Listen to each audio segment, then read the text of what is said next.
Juan 10:23-30. Pinalibutan si Jesus ng mga Hudyo at sinabi sa kanya, "Hanggang kailan mo kami ilalagay sa alanganin?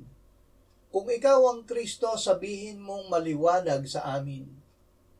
Sinagot sila ni Jesus, "Sinabi ko na sa inyo at hindi kayo naniwala.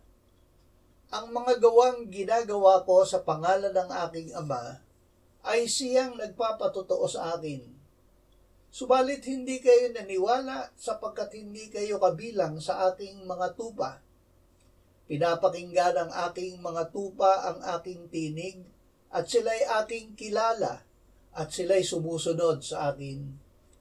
Sila'y binibigyan ko ng buhay na walang hanggan at kailan may hindi sila mapapahamak at hindi sila aagawin ng sinuman sa aking kamay.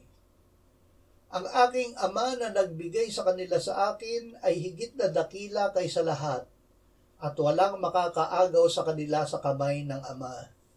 Ako at ang Ama ay iisa." Ang pagkakakilanlan sa mga tupa. Ang mga tupa ni Jesus ay nakikinig sa kanyang tinig at sumusunod sa kanya. Kilala sila ni Jesus dahil sila ay sumampalataya at kinilala nila si Jesus sa harap ng mga tao. Sinabi niya, "Ang bawat kumikilala sa akin sa harapan ng mga tao ay kikilalanin ko rin sa harap ng aking Ama na nasa langit." Dahil sila ay sumampalataya sa Anak ng Diyos, sila ay hindi mapapahamak, kundi magkakaroon ng buhay na walang hanggan. Hindi sila maaagaw ng sinuman mula sa kamay ng Anak at ng Ama, dahil ang Anak at ang Ama ay iisa.